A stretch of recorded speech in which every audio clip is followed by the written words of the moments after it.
Hi, I'm Cheryl Kagan, very proud to be the senator for Rockville and Gaithersburg, and welcome to my latest episode of Kibbitzing with Kagan, brief chats with people I find fascinating. Today's very special guest is Ryan Rilette, Roundhouse Theater's artistic director. Ryan, thank you so much for taking the time to join me today. Thank you for inviting me, Senator. I appreciate it. Absolutely. So there is so much to cover, but I have to first do my disclosure that I am a big fan of yours, of Roundhouses, and I'm a very proud season ticket subscriber for many years. So why don't you talk about the history of Roundhouse? You've been there now for about 9 years, and you have a wonderful background in the arts. So why don't you start by talking about Roundhouse? Yeah, so Roundhouse as a whole is sort of a fascinating company in the sense. I am so sorry about that. So much for off. That's okay. Let's just keep going. Thought it was off. Roundhouse is a fascinating company in the sense that it started as a offshoot of Montgomery County, which is not something. It's not the way you hear of most companies actually starting. We were a part of the. I was actually part of Rockville. It was part of. It's an organization called Street 70 that was started as part of Rockville's recreation department. Moved over to the county, incorporated, got its own building in a round building in unincorporated Silver Spring. Hence, the name Roundhouse. And then moved to Bethesda now close to 20 years ago. I came in close to a decade ago now, having run theaters in New York. I had started a theater company in New York with grad school classmates, and then ran a theater in New Orleans in the Bay Area, and then finally came to DC. And like I said, I've been here now a decade, and I am very proud of the work that we have been doing, particularly the work that we did just prior to the pandemic in renovating the whole building and completing this massive capital campaign. Yep. With the help of a lot of donors and the state as well. Yep. So here's to Roundhouse. I'm drinking my tea here out of my Roundhouse mug for this conversation. Talk, if you would, about the arts in Montgomery County. So as you said, you were in New Orleans, you're in San Francisco, you were in DC. What appealed to you about Roundhouse and about Montgomery County? Well, I mean, when I first applied for the job, I'll tell you it was the fact that Roundhouse was positioned in a place to take off. I think one of the things that I am quite good at, and one of the things that I've done in a number of the organizations that I've run, is serving as a change agent. Is really helping to organizations to find their brands. And to solidify their programming and to increase it. And I saw a huge opportunity in Roundhouse for us to be able to do that, because the market here is so big.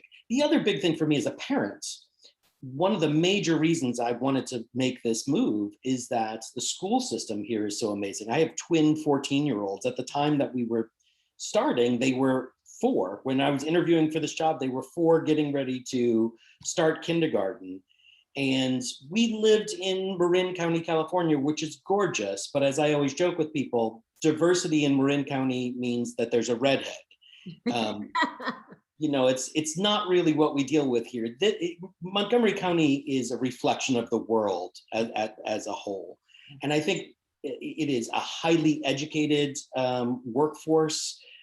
People are very curious here, and the arts have a long history here. And I think that's one of the things that makes it such a great place to be an artist, is that, there is an audience base that is hungry, that is intelligent, that is willing to tackle complicated, difficult work, and a funding base, both from the county and the state, that is pretty much unrivaled anywhere in the country. I mean, I think we are now 3rd in the country in terms of state funding, and the county funding is also just, you served on the board of the Arts Council for a long time, so you know this. It is just unparalleled.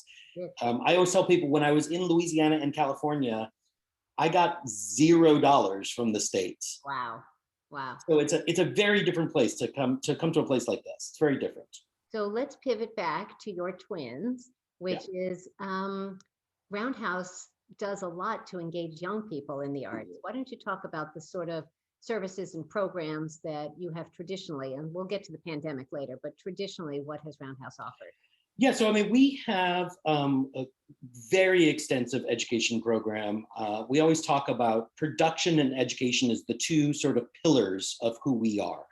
And in fact, when we first started, we were more of an education program that started to do performances than anything else. So the major things that we have educational classes throughout the year for kids as young as kindergarten, and for older active adults as well. I think at one point we said our age range was 2 to 92 because that was our youngest and our oldest at the time. Right. But it really is lifelong learning. Our major programs, we have a number of performance companies for different age groups, and then a big summer camp that really offers 10 weeks of camp for kids anywhere from, again, kindergarten all the way through high school. With our teen program being a really special program, we have a teen performance company who are kids who join us, test into the program, we commission a play for them, and then they act, direct, design, stage manage the entire thing themselves. In fact, this year, because of the pandemic, they actually wrote the show themselves this year. And they get master classes with us throughout the year, and that's completely free. Everything that we offer to them is completely underwritten, as well as tickets for teens. Any teen can come and see any of our shows at any time, as many times as they want, for free, not from the worst seats, but from the best seats we have available. That was a program that I started right when I got here because I knew that this county supported education so thoroughly. And I said to donors at an early gala, which I think you may have attended, I said, you know, we want to make coming to the theater part of growing up in Montgomery County. And we want to erase those barriers. We need to make the audiences look like the population. And too often, with all due respect to theater patrons, and I know that I fit this demographic, but they're older white people. And at some point, we need people of color and we need younger people. And it shouldn't only depend on what the production is and what the cast looks like. That's exactly right. And that's one of the, I mean, it's one of the big things that sort of sits at the heart of who Roundhouse is now. You know, our mission is to be a theater for everyone. Yes. And so we are constantly looking at what are the barriers to entry? What is it that's stopping? We're not saying, okay, hey, we've got our core audience and we're comfortable and we're happy and we're going to survive. Right. We are instead saying, how do we make sure that we reflect the community that we serve, both in terms of the programming that we do, in terms of the makeup of our audience, and what are the ways in which small things that we might be unconscious about or big things are actually stopping people from coming to the theater. And that's really at the heart of our work at this point. Yep. So I don't know if you know this about me, but I was in theater as a young person. I did not know that, no. Yeah.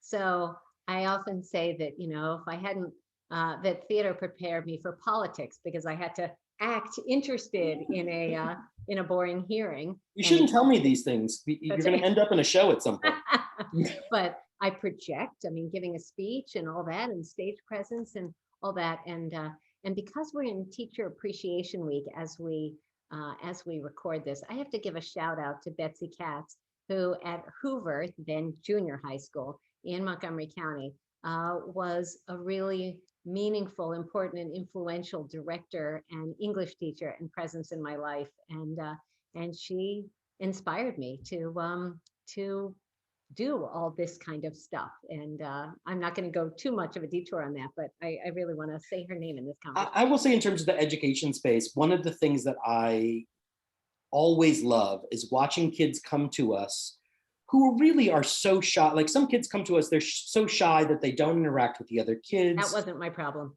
I mean, even one of my own kids who you would meet now and say there's no possible way that kid was shy, right, would chew her lips when she started as entering into kindergarten in her first year. Right.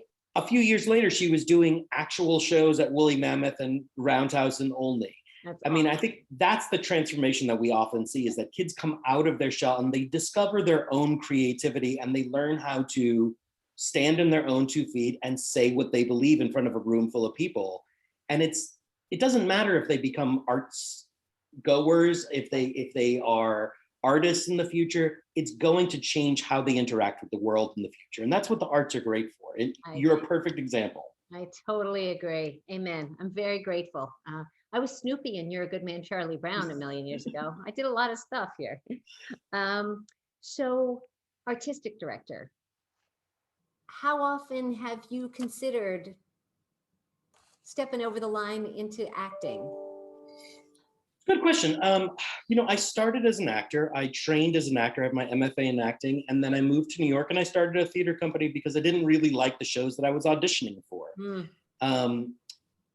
Oddly, I haven't acted much since starting a theater company because it's a little odd to act in shows when you are running the company, to put yourself into shows. You also have the difficulty of not being, as the artistic director, even when I'm not directing, I am serving as the primary artist for the company. So I'm still an eye, if you will, for the director who's directing the show, and a voice for the director. If I'm in that show, it makes it quite difficult. Yep. So I've only done it once. Okay. And I did it once only because Jerry had done it before me, and all the artistic directors that have come before me at Roundhouse had all been actors as well. Yep. I have done TV and film. When I was in New Orleans, that was actually a great outlet because there was a lot of TV and film there. I hope that more comes to this region soon because I would love to do that. And I did a show a couple of years ago. I did 2 shows a couple of years ago that were in rep at Studio. Okay. But it's hard for me to find the time to do it. So I tend to mostly direct at this point. Nice. So the backside of my Roundhouse mug is about the wild and compelling ride.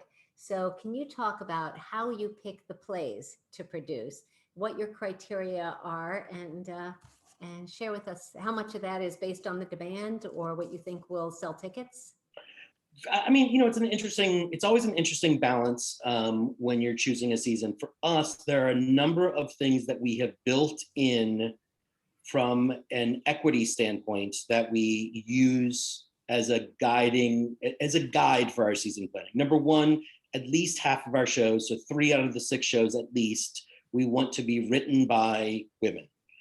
Because because historically in our field,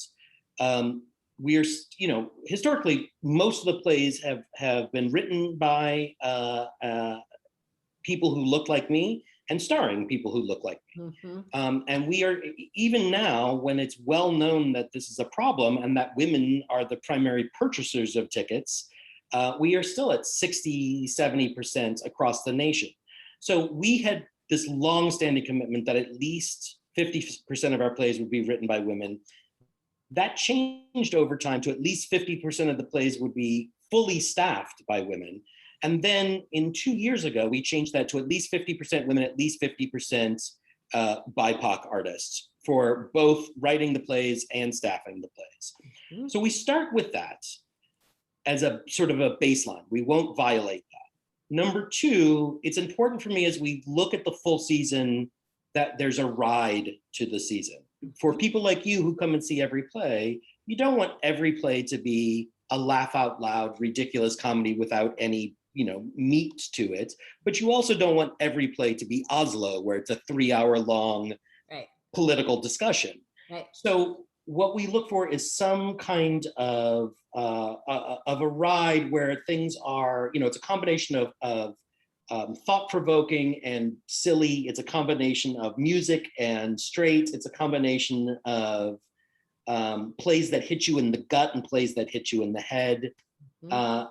And then along with that, we tend to focus on new plays over classics, more than classics. Mm-hmm. And so with new plays, the challenge is to find new plays that our audience will know, or that we have enough things in the season that are well known that balance out the new plays. The challenge of new plays, of course, is just that nobody knows them, nobody's seen them, so it's harder to sell them in general. Right. And if we're going to do, starting next year, we're supposed to be this year, but with the pandemic, it got canceled. We're starting a major new play festival where at least a third of our season is going to be world premieres. Hmm. So in order to do that, we've got to get some other bigger name shows in there. And since we don't do a lot of classics or musicals, that means plays that have recently been on Broadway or off Broadway, plays that have been in London. But choosing what is going to sell, I mean, it's a very difficult job because we're never doing the exact same thing twice. So almost every summer, I used to go to the Contemporary American Theater Festival in Shepherdstown, West Virginia, to see world premieres. Yeah. And it's exciting. And sometimes they don't take, and sometimes they not only become successful plays, but they become movies. Yeah. And so that's fun. So you mentioned Oslo, which was extraordinary and was produced downtown. I'm also thinking about In the Heights, which you did in partnership with Only Theater, which Lin-Manuel Miranda's college thesis, which I went with a friend, and after every song, we looked at each other and we both just jaw-dropping, like, holy crap, that was amazing. And I've never seen Hamilton live. I can't afford it, but yeah, seeing that from when he was a kid. That's crazy. Talk about your partnerships with other artistic organizations, and then you might as well get to the renovation and stuff and how the theater is set up now. I mean, we have always tried to partner with other organizations at Roundhouse, whether that is other artistic organizations like Only, where we're co-producing a show, or the Shakespeare Theater. When we were in the middle of the renovation, we took shows down to Shakespeare, and we took a show to Imagination Stage. But we also build into every single one of our shows community partnerships. So when we were doing Curious Incident, for instance, which is about a young man who's on the spectrum who is writing a story. The acting on that one was mind-blowing, exhausting. Yeah, that is a crazy big show. But when we did that one, we partnered with Viz Arts because they had an exhibit that they were doing with artists on the spectrum. And so we wanted to display art in the spectrum. So with every single show we do, we are looking at how does this content provide us an opportunity to partner with community groups and bring them in. We also have a program that brings nonprofits in to see shows for free as well, because if you work at a nonprofit, it's not easy to give your staff something nice. Yes. Because we're all living so close to the bone. So yeah, I mean, we've always done that. And I think one of the big things that we wanted to do with our renovations, we did this big capital campaign. It was for a number of things, but the one that is the most visible is our theater renovation. The other parts of it were to a number of artistic programs, to start a resident artist program, to commission 30 new plays by women and writers of color, 10 of those for our teens, which we have, I think at this point, 10 of those plays are under commission and being developed as we speak. But the big piece of it was our theater. And the two major things we were trying to solve were to make the space more inviting and acoustically sound. And we did that by bringing the walls in and the walls in the back and reshaping the stage. It's a much more inviting space now. It still has 350 seats, but it feels like a much smaller space than it did in the past. Much more intimate. And then the other thing is, because we are, so much of our work is about creating conversations with the community and the community that is coming to see our show. With I think 3 out of the 7 shows we do per week, we have conversations after the show or before the show. Love those. And it's because, and so because of that, we also changed the entryway of the theater and really made it into much more, there's a big bar cafe now. And it wasn't so much about having more food or liquor options, it was about creating community space. We even created a room upstairs that used to be our offices and have that available to the community to rent, which people haven't been able to do lately. But the idea is to really be able to have a space that encourages community conversation. So either around the shows we're doing or around other things that we're hosting there. So for viewers who may not have ever experienced a talk back, there's usually, sometimes it can be a cast member, sometimes it can be you, sometimes it's another staffer who just invites a conversation about the production that we had just seen. And some of the observations or critiques or suggestions are fabulous. And sometimes you sit there and say, okay, thank you very much. But but why did you choose to do this with this character? Or what about this costume or this? Yeah, it's terrific. So a number of years ago, when I was in the Bay Area, they had just when I first got out there, they had just created this survey or this big study that they had completed about the way in which we appreciate the arts. And one of the things that they determined was the more information you give people about what they're going to see in advance, and the more conversations people have about it afterwards, the greater their appreciation is. So for us, a lot of what we try to do is we think about not just what play are we going to do, but what's the conversation we're going to frame with our audience around that play? Mm-hmm. And that influences our dramaturgy in the program, in the lobby. It also influences what conversations we have. And I just think it creates a much more vibrant community discussion. So again, none of these questions were in my notes. And so this is going to run even longer than they normally do. And I do have more questions before we get to the Fast Five. But you mentioned the engagement in the lobby. And I have to say that the audience engagement and what's your favorite this or what's your most, I remember a cooking play, and I'm not going to remember the name of it, but what was your favorite meal? Mm-hmm. There was one that was, what was your best kiss and your worst kiss? And boy, did I have answers on both of those. And it's so fun, and you chuckle and you remember, and then you engage with the play. Well, and it gives you the chance to also interact with everyone who's seeing the play, yes. Not just the people that are there that night. And that's part of the beauty of it, is that it creates community. It builds community. Love that. Love that. I'm so glad you referenced that. That's really special. So now let's get to the elephant in the room, the pandemic. So one of the things I have missed the most is live music and live theater. I mean, one of the things, two of the things, the arts have been just dreadfully missing. And we've all watched stuff online. It is not the same, but Roundhouse has done some extraordinary work. So why don't you talk about how you started at the beginning and how that has morphed? So we had only done 3 plays in our new space prior to the pandemic starting. We were in rehearsal for our 4th. And then, of course, we had to cancel the season. And then we had another season that was planned and announced, and we had to cancel that whole season. One of the big things that we decided early on, though, was that we were going to pivot to digital and embrace it fully quickly. I think a lot of organizations who are, in the live, who produce live events, many of them thought, you can't recreate a live event digitally, so we're not going to try to do that. Right. For us, we thought, yes, that's true. We can't recreate what we do live, but so much of what we do is about building community, that we didn't want to lose any amount of time in continuing the conversation with our community. So we pivoted right away to creating something called Homebound, which was a 10-episode web series. It was kind of created out of necessity. Yeah. We had a number of actors who were local actors who were on contract for other shows that we had to cancel. Right. We didn't want to not pay them anything, but we couldn't pay them for work that they weren't going to do because we don't have enough money for that. Right.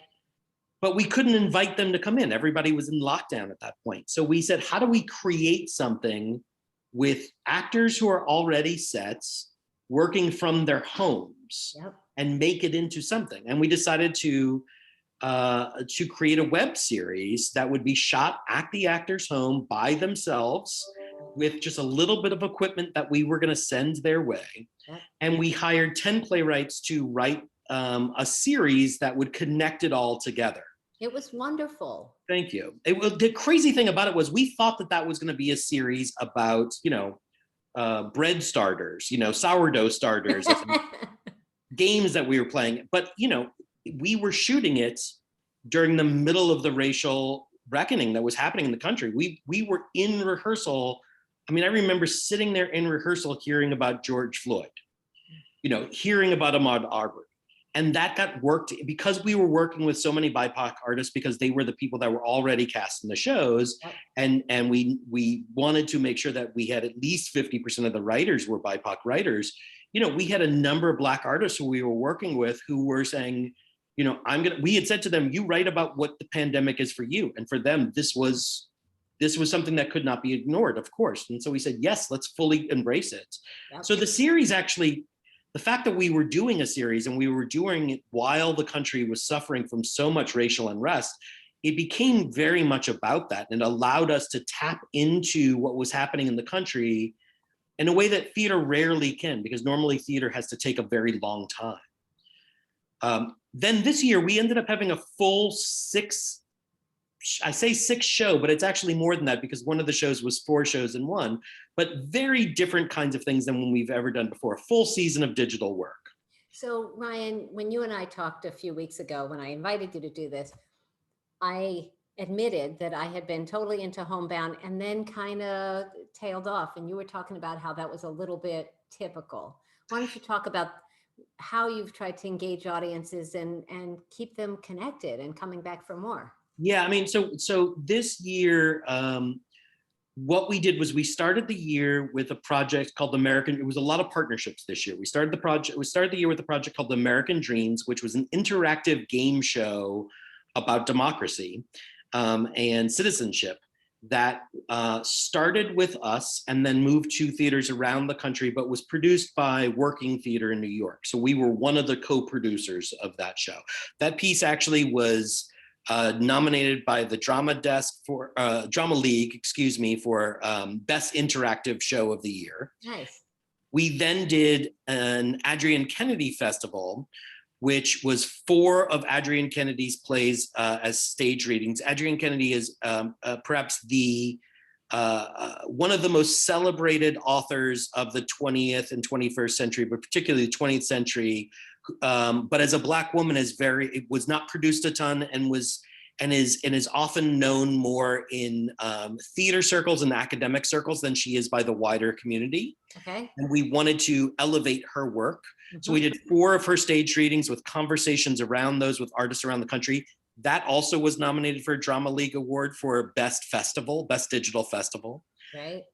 We then partnered with Marin Theater Company on a show called The Catastrophist, which was a one-man show about Nathan Wolfe, who was one of the world's leading virologists.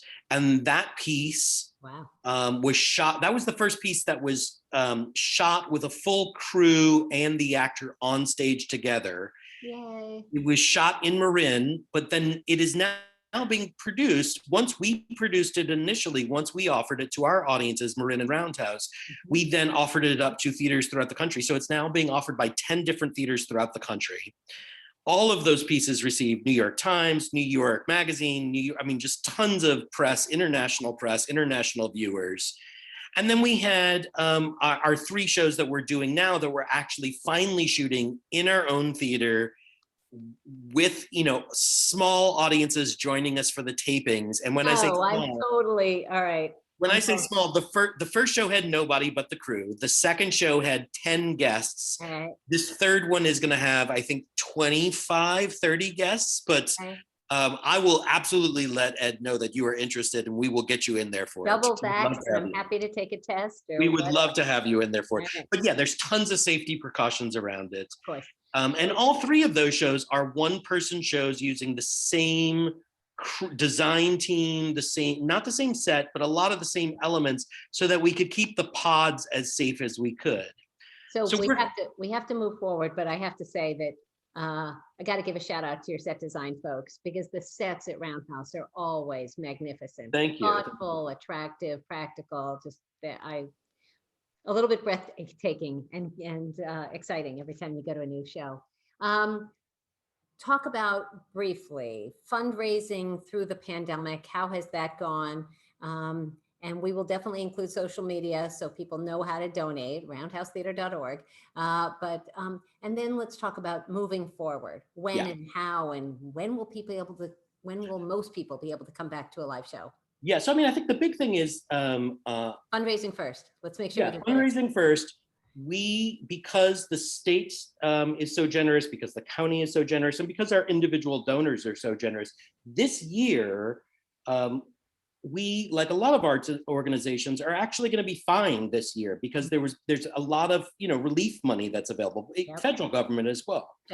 And that relief money, combined with the fact that we have been smart about how we have continued to program and keep our audiences informed, have allowed us to continue to bring in individual donations. Yes. So this year we're ending up okay. We had less expenses Good. this year. Sure. Next year's the challenge, Yeah. because next year we will be returning to live audiences. In September is the plan with our first show. We expect that the first 3 shows of the season right now will be socially distanced audiences, but we can't say for sure. We're going to have to follow state, county regulations. We're going to have to also look at what our unions are saying is permissible. Yeah. But the hope is that we will have a few shows that are socially distanced and then be fully back to 100% attendance. What people can expect is, even if you've been vaccinated, we will be taking people's temperature when they come in. We will be asking people to wear masks. There will be social distancing. Whether that's 6 feet or 3 feet is really up to the county. But we will be following all those regulations. There are stations set up throughout the theater for hand sanitizing.